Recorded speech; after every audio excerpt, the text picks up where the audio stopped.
بسم اللہ الرحمن الرحیم۔ السلام علیکم پیارے بچوں، امید کرتی ہوں کہ آپ سب خیریت سے ہوں گے۔ تو پیارے بچوں، آج ہم اپنے سبق کا آغاز خوش خطی سے کریں گے، ٹھیک ہے؟ تو آپ نے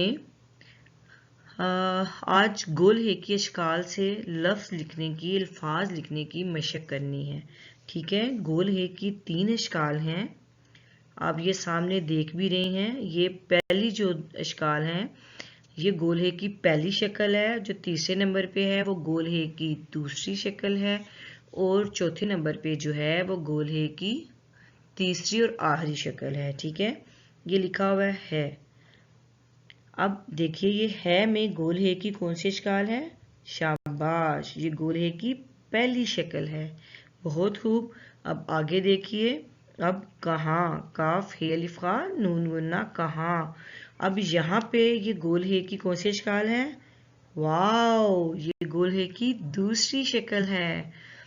تو آگے ہے ہیں، اب ہیں میں یہ گول ہے کی تیسری شکل ہے۔ اب دیکھیے آگے ہے اسامہ، اب اسامہ میں یہ ایک نام ہے، ایک لڑکے کا نام ہے، تو یہ گول ہے کی آخری شکل ہے۔ پھر اس کے بعد ہمیں، اب ہمیں میں یہ گول ہے کی پہلی شکل ہے، بہت خوب۔ تو پیارے بچوں، آج ہمارا عنوان ہے کمپیوٹر اور اردو کی دوستی۔ جی ہاں، ارتکاز ہے پڑھائی پلس مشکل الفاظ۔ تدریسی مقاصد ہیں، طلبہ اس قابل ہوں گے کہ کمپیوٹر اور اردو سافٹ ویئر سے روشناس ہو سکیں، دی گئی خالی جگہوں میں درست الفاظ چن کر لکھ سکیں۔ یہ ہمارے آج کے تدریسی مقاصد ہیں۔ تو پیارے بچوں، کمپیوٹر کا استعمال آپ کو پتہ ہے کہ آج کے دور میں بہت زیادہ ہے، اور اب آج ہم پڑھیں گے کمپیوٹر اور اردو کی دوستی، یعنی کہ ان دونوں کا آپس میں کیا ریلیشن ہے، اس کی پڑھائی کریں گے۔ تو چلیے اب ہم پڑھائی شروع کرتے ہیں۔ چھٹی کا دن تھا، اسلم اور عالیہ دوڑتے ہوئے نانی کے گھر میں داخل ہوئے اور السلام علیکم نانی جان کہا۔ وعلیکم السلام، جیتے رہو، نانی اماں نے جو پودوں کو پانی دے رہی تھیں جواب دیا۔ اسلم اور عالیہ نانی کے پاس جا کر کھڑے ہو گئے، وہ دونوں اپنے چھوٹے ماموں کے ساتھ آئے تھے، وہ بھی بچوں کے پیچھے پیچھے گھر میں داخل ہوئے۔ بچوں نے پوچھا، نانی جان، عمر اور ہما کہاں ہیں؟ انہوں نے جواب دیا، اپنے ابو کے کمرے میں ہوں گے، وہاں جا کر مل لو۔ وہ دونوں بڑے ماموں کے کمرے کی طرف بھاگے، عمر اور ہما انہیں دیکھ کر خوشی سے اچھل پڑے۔ بڑے ماموں کمپیوٹر پر بیٹھے کام کر رہے تھے۔ دعا سلام کے بعد عمر نے اسلم اور عالیہ کو بتایا، آج ابو ہمیں کمپیوٹر کے بارے میں بتائیں گے، بہت مزہ آئے گا۔ اچھا ہوا تم لوگ بھی آ گئے۔ بڑے ماموں کمپیوٹر پر کچھ لکھ رہے تھے۔ اسلم کمپیوٹر اسکرین پر اردو کے الفاظ دیکھ کر بہت حیران ہوا، وہ اسکرین پر پہلی بار اردو لکھی ہوئی دیکھ رہا تھا۔ اسلم نے سوال کیا، ماموں، کیا یہ کوئی خاص کمپیوٹر ہے جو اردو لکھ سکتا ہے؟ ہمارے کمپیوٹر کو تو صرف انگلش آتی ہے۔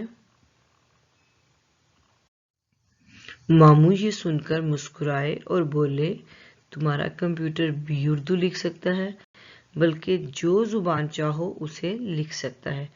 تمہیں صرف ایک کام کرنا ہوگا، اردو زبان کا ایک سافٹ ویئر اپنے کمپیوٹر میں ڈالنا ہوگا اور اسے چلانا سیکھنا ہوگا۔ سافٹ ویئر کیا ہوتا ہے؟ عالیہ نے پوچھا۔ ماموں نے جواب دیا، بیٹا، یہ ایک چھوٹا سا پروگرام ہوتا ہے جسے ماہرین بناتے ہیں، ان ماہرین کو کمپیوٹر پروگرامر کہتے ہیں۔ جب سافٹ ویئر کو کمپیوٹر میں ڈال دیا جاتا ہے اور ایک خاص طریقے سے چلایا جاتا ہے تو کمپیوٹر سافٹ ویئر کے مطابق کام انجام دینے لگتا ہے۔ ہر کام کے لیے الگ سافٹ ویئر ڈالنا ہوتا ہے۔ عمر جو یہ باتیں دلچسپی سے سن رہا تھا پہلی بار بولا، اردو لکھنے کے لیے کون سا سافٹ ویئر ڈالنا ہوتا ہے؟ ماموں بولے، عام طور پر ان پیج اردو سافٹ ویئر ڈالا جاتا ہے، لیکن اب MS اردو ورڈ بھی مقبول ہو رہا ہے کیونکہ یہ آسان بھی ہے اور ہر کمپیوٹر میں انگلش ورڈ پہلے سے ہی موجود ہوتا ہے، بس اس میں معمولی سی تبدیلی کر کے اسے اردو ورڈ میں تبدیل کر لیتے ہیں۔ تو پیارے بچوں، یہ تھی آج کی ہماری اردو کی پڑھائی، کمپیوٹر اور اردو کی دوستی، ٹھیک ہے۔ اس کی جو بقیہ پڑھائی ہے وہ انشاءاللہ ہم اگلے سبق میں کریں گے۔ تو پیارے بچوں، چلیے اب ہم سب سے پہلے معروضی سوالات پہ آتے ہیں۔ درست جواب کے دائرے کو پینسل سے بھریے اور خالی جگہ میں لکھیے۔ نانی اماں ڈیش کو پانی دے رہی تھی، بکریوں کو، چڑیوں کو، طوطوں کو، پودوں کو۔ تو کس کو پانی دے رہی تھی؟ پودوں کو پانی دے رہی تھی۔ شاباش۔ عمر اور ہما اپنے کمرے میں تھے، ابو، چچا، ماموں، دادا۔ کس کمرے میں تھے؟ ابو کے کمرے میں تھے۔ بچوں کے ماموں ڈیش پر کچھ لکھ رہے تھے، کتاب پر، کمپیوٹر پر، کاپی پر یا ڈائری پر؟ شاباش، کمپیوٹر پر لکھ رہے تھے۔ عالیہ نے پوچھا، ڈیش کیا ہوتا ہے؟ Software, MS word, InPage, website. Software کیا ہوتا ہے؟ عالیہ نے کیا پوچھا؟ سافٹ ویئر کیا ہوتا ہے؟ بچوں کا شور سن کر ڈیش کمرے میں آ گئیں، بائی، نانی اماں، دادی اماں یا خالہ؟ نانی اماں کمرے میں آ گئیں۔ تو پیارے بچوں، آج ہمارا گھر کا کام ہے بلند خوانی۔ سبق کمپیوٹر اور اردو کی دوستی کی درست لفظ، روانی اور آواز کے اتار چڑھاؤ کے ساتھ آپ نے بلند خوانی کرنی ہے۔ تو پیارے بچوں، آج کا ہمارا سبق یہی تھا۔ اگلے سبق تک کے لیے میں آپ سے اجازت چاہتی ہوں۔ خدا حافظ۔